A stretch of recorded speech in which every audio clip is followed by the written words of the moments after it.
de Al-Hamid Senghor pour vous présenter la matinale que nous allons démarrer avec, comme tous les matins, la revue des unes qui nous sont parvenues.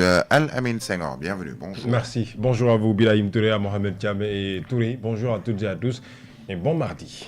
Bon mardi à toutes et à tous et nous allons démarrer avec Solo Quotidien, comme d'autres quotidiens, qui revient sur le cas Madiambal Diagne avec cette affaire Ellipse Gate et les soupçons de surfacturation. Le Djoubanti comme Stopa Net l'a saigné, s'exclament nos confrères du journal Solo ce matin. Birahim Touré a vu sur demande de passer un marché.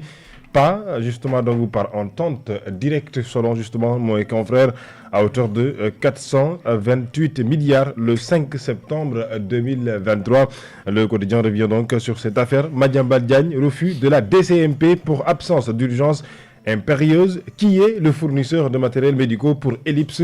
C'est ce que s'interroge mon confrère du journal. Je rappelle que le quotidien Solo ce matin est revenu encore une fois sur cette affaire qui fait parler depuis hier. Le scandale donc au niveau de l'Azer, ou supposé scandale à Azer à 37 milliards de francs CFA. Eh bien, Pape Mahawa Diouf en garde à vue pour diffamation.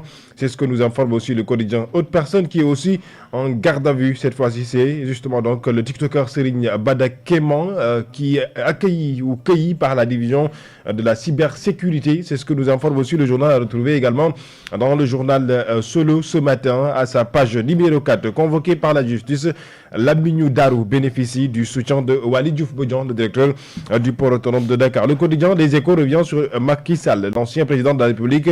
Eh bien, polémique autour de la dette publique. Le journal titre Macky Sall démonte les accusations. Point par point, Vox Populi revient aussi sur cette sortie du chef de l'État. Eh bien, dette cachée. Macky réclame le rapport d'audit, la réplique caustique du ministre de l'économie, nous dit le journal Vox Populi en ce même moment. Sachez que le chef de l'État, Macky Sall, a aussi parlé des émeutes de 2021 à 2024, repris par nos confrères du journal de Vox Populi. Macky remue le couteau dans la plaie devant cette violence gratuite. L'État devait rester debout et je l'ai assumé, a dit le chef de l'État ou l'ex-chef de l'État. Enquête revient sur la lutte contre la fièvre de la vallée du Rift. Le plan de riposte, nous dit le journal ce matin. Au moment, le quotidien national Le Soleil revient sur cette fièvre de la vallée du Rift. Au nord, la riposte s'organise, nous informe le quotidien ce matin. Le quotidien revient sur l'affaire Madiambal Diagne. Un dossier sans développement, à titre le journal ce matin. Au même moment, sachez que d'autres quotidiens aussi reviennent sur d'autres choses ou d'autres sujets, à l'image de Direct News qui parle du discours du chef de l'État, Bassirou Diomaye Diakhar Faye. ONU, soutien du peuple palestinien. Le discours de Diomaye à la loupe de Sidoulo, nous dit le journal ce matin. Wolf Quotidien qui parle aussi de l'affaire Madiambal Diagne, mais au-delà de l'affaire Madiambal Diagne, parle aussi de la lutte contre l'occupation anarchique de la voie publique au Sénégal. Bamba Cissé à l'épreuve des politiques à sa une ce matin. Le journal Wolf Quotidien parle aussi du Mpox, bien sûr, et de la fièvre de la vallée du Rift. Le Sénégal en urgence sanitaire, s'informe le journal ce matin. Le quotidien L'Évidence mis à sa une ce matin. Donc, le scandale qui s'est déroulé à Kermassar. Eh bien, Bilal, scandaleux, s'exclame mon confrère ce matin par rapport aux agressions sur les journalistes.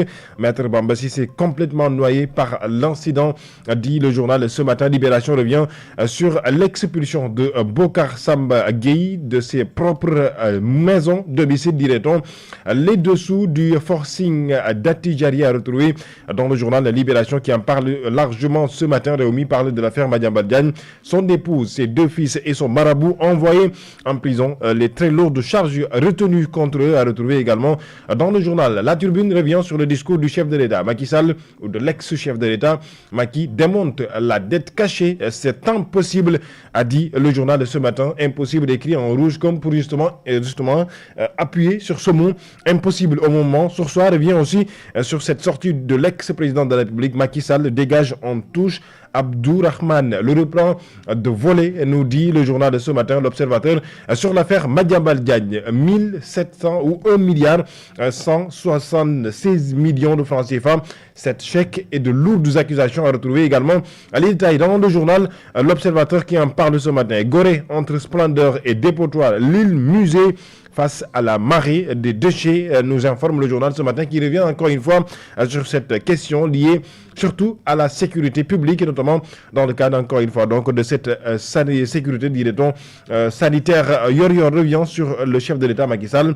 Afrique au cœur ou Afrique en otage. Macky Sall, un acteur de déstabilisation. Le Parti socialiste sauvé d'une implosion, comme nous indique le journal L'As Quotidien ce matin, qui revient sur le tribunal annuel. La procédure engagée contre Aminata Mbengue Ndiaye à retrouver dans le journal L'As Quotidien, qui en parle ce matin. Le mutisme troublant de Mimi Touré sur justement donc ces offensives médiatiques de Macky Sall à retrouver dans le journal Point Actu, qui en parle ce matin. Le plan d'action hydrique à l'horizon 2063, à la une du journal Sud Quotidien, la vision africaine de l'eau adoptée, et pour mettre à sa une donc l'image de l'actuel ministre de l'hydraulique et de l'assainissement. Il s'agit de Cheikh Tidiane Dièye. Nous parlons de sport cette fois-ci avec le quotidien Point Actu Sport, qui parle de la qualification du mondial 2026. Suspendu par la FIFA, l'Afrique du Sud perd la première place de son groupe, nous informe le journal ce matin, au même moment que Record parle de la Ligue des Champions. La deuxième journée va donc débuter ce mardi. Pape Matar Sarr et Nicolas Jackson de Bayern Munich. Pape Matar de Tottenham et Nicolas de Bayern pour la passe de 2, bien entendu. Au même moment, le journal parle de l'Olympique de Marseille qui jouera face à Ajax Amsterdam un soir pour enniver le Vélodrome. C'est ce que nous dit le journal ce matin. Mais le journal s'intéresse aussi justement de cette CAN 2025. Le Maroc qui est à venir, qui est le grand favori de cette Coupe d'Afrique. Le quotidien revient sur le Sénégal, le Maroc, pays organisateur, l'Algérie et l'Égypte. Point d'interrogation en attendant de voir le début de cette compétition. Mais sachez que tous ces pays sont justement donc de grandes nations de football, ce qui montre que la CAN 2025 ne sera pas facile. Voilà, donc trois sujets qui sont à la une de plusieurs quotidiens. D'abord, le premier sujet, il s'agit de la fièvre de la vallée du Rift, puisque le quotidien Le Soleil en parle. Au nord, la riposte s'organise. Le journal L'Enquête également revient sur la lutte contre la fièvre de la vallée du Rift avec le plan de riposte. Et je le rappelle, selon le dernier bilan en tout cas disponible, 8 morts, au moins une vingtaine ou un peu plus de cas également qui sont signalés. Une fièvre dont on a parlé par exemple dans nos éditions d'hier avec plusieurs spécialistes sur le sujet. Le journal L'Enquête revient sur le plan de riposte avec la vaccination du bétail, la lutte antivectorielle pour endiguer la propagation et les opérations de délarvation, saupoudrage et aspersion intradomiciliaire engagées simultanément. Les moustiques sont vecteurs justement de cette fièvre, ou en tout cas ce sont les anophèles qui transmettent cette fièvre qui va des animaux à l'homme. Le plan de riposte est donc, on peut le dire, engagé. C'est pourquoi aujourd'hui, Birahim Touré, depuis hier, on a entendu, même avant-hier, quand on a vu la présence du ministre de l'Action sociale et de la Santé présent au niveau du nord du Sénégal, encore une fois alerté. Mais ce que j'ai l'habitude de dire, Birahim Touré, à un moment donné, il faut savoir quand est-ce que faire une communication de crise. J'ai vraiment décrié la communication du ministre de la Santé et de l'Action sociale arrivé à Saint-Louis, parce que en ces moments, les populations sont en un moment donné dans l'alerte inquiète. Est-ce que justement sont-ils atteints de cette maladie ou pas? La question se pose sur la tête de beaucoup de personnes quand on sait justement donc cette gravité, ou en tout cas la propagation rapide qu'a commencé à faire cette maladie. Communiquer en période de crise, c'est important. Et pour ça, il faut impérativement être entouré de personnes qui y connaissent naturellement dans la communication. Arrivé, on entend le ministre de la Santé dire ah, mais attention, dirait-on, c'est une alerte ou c'est une catastrophe. Ça, je pense que c'est des choses, c'est des manières de communication qu'il faut, à mon avis, éviter dans ces genres de situations pour ne pas apeurer justement la population, non seulement de Saint-Louis, mais en tout cas du Sénégal de façon générale, puisque les personnes déplacent justement certainement sans pour autant même savoir qu'ils sont peut-être atteints de cette maladie. Mais attendons de savoir justement quelles seront les mesures adéquates prises par les autorités, puisqu'il faut le dire, un CRD extraordinaire a été convoqué par le gouverneur de Saint-Louis, Al-Hassan Sall, qui a encore une fois qui a réuni tous les acteurs qui doivent être autour de ce combat d'urgence, quand même, il faut le dire, parce que c'est un combat d'urgence. Les autorités ont pris des mesures idoines pour faire parer à cette maladie, à cette pathologie qui de plus en plus est en train de se propager à Saint-Louis, dans le nord du pays. Et je pense que c'est le moment d'appeler encore une fois les autorités sénégalaises pour qu'ils prennent leurs responsabilités, parce que faire le combat, lutter contre cette maladie au niveau donc de cette région du nord, à Saint-Louis plus particulièrement, serait beaucoup plus facile que de justement ne pas, en tout cas de lutter contre cette maladie sur l'ensemble du territoire national. Comme pour dire, attention, faites le maximum possible pour que cette maladie ne se propage pas, non seulement pas à Saint-Louis, mais que l'on puisse prendre nos responsabilités pour que les personnes atteintes de cette maladie, en tout cas supposé contact avec ces personnes, ne puissent pas faire des voyages à l'intérieur du pays pour pouvoir, en tout cas dans le risque d'exposer plus de personnes et dans le risque de mieux, dirait-on, en tout cas propager la maladie dans l'intérieur du pays. Deuxième sujet phare, il s'agit de Madiambal Diagne. Alors, sur le quotidien, on nous parle de Madiambal qui est rattrapé par l'Ellipse Gate et les soupçons de surfacturation. Le Jubanticom Stopanet l'a saigné. Autre journal qui revient sur le cas Madiambal, c'est le journal Le Quotidien, puisque c'est également son journal, puisque c'est le groupe Avenir Communication, le groupe dont il est le PDG qui sort ce quotidien. Le journal Le Quotidien, affaire Madiambal Diagne, un dossier sans développement, avec les différents développements que l'on connaît depuis hier. Son épouse et ses 2 enfants placés sous mandat de dépôt. Serigne Saliou Diagne non visé par le réquisitoire, mais inculpé par le juge, Serigne Saliou Diagne étant un de ses enfants. Ses avocats vont introduire une demande de nullité de la procédure. Et un autre journal qui en parle également, par exemple le journal Direct News, son épouse, ses 2 fils et son marabout envoyé en prison. Yor Yor en parle aussi, puisque avec également des interrogations.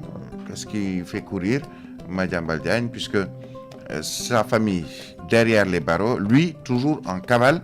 Je le rappelle, l'Observateur, avec cette affaire Saint-Yves Madiambal Diagne, 1,176 milliard de francs CFA, 7 chèques et de lourdes accusations. On est passé de 21 milliards à, pour le moment, 1 milliard. Mais ce qui est sûr, c'est que le journaliste ancien greffier est dans de beaux draps, pour ne pas dire dans de sales draps. Eh bien, c'est pourquoi d'ailleurs, depuis l'éclatement de cette affaire, j'avais alerté, puisqu'il faudra apprendre de ses erreurs. Rappelons-nous, quand le dossier du chanteur, la star sénégalaise Wally Seck a éclaté au Sénégal, on a entendu des personnes dire qu'il est poursuivi pour 5 milliards ou même plus dans des dossiers, alors que quand le chanteur est arrivé au niveau de la division des investigations criminelles, entendu par les éléments de la division des investigations criminelles, aussitôt après, ses avocats ont justement donné la bonne information qu'il ne s'agissait pas d'une telle somme, mais qu'il s'agissait d'une somme allant de 210 millions de francs CFA pour un véhicule, en tout cas, qu'il a eu à vendre à l'ancien ou au fils de l'ancien président de la République. Donc c'est pourquoi à chaque fois dans ce genre de dossier, il faudra aller avec beaucoup d'attention pour ne pas induire les Sénégalais en erreur. On a parlé de 21 milliards au début de l'éclatement de ce dossier.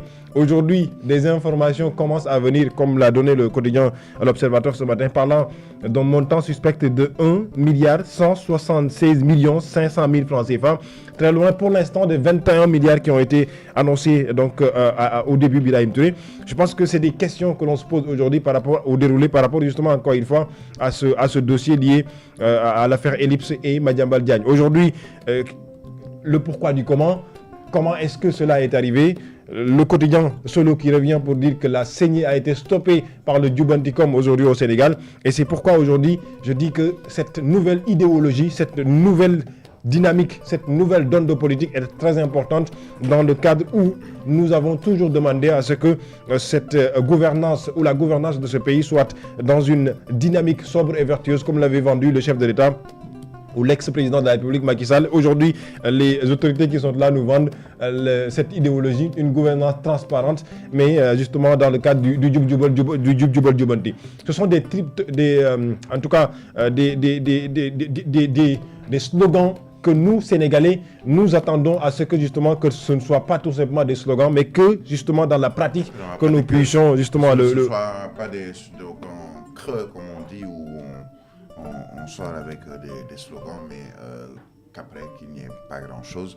Je pense que pour le moment, en tout cas, il y a quelques efforts qui sont faits et des efforts à soutenir aussi et surtout à applaudir. Alors, c'est ça peut-être, c'est un de mes commentaires, puisque on a vite fait, lors de la fuite de Madiambal Diagne, de ressortir quelques photos d'anciens qui ont fui le Sénégal, d'hommes politiques. Pour dire qu'il n'est pas la première personne. Oui, mais sauf qu'il y a une différence, puisque on nous a parlé notamment de l'ancien avocat, ou enfin de l'avocat français de Ousmane Sonko.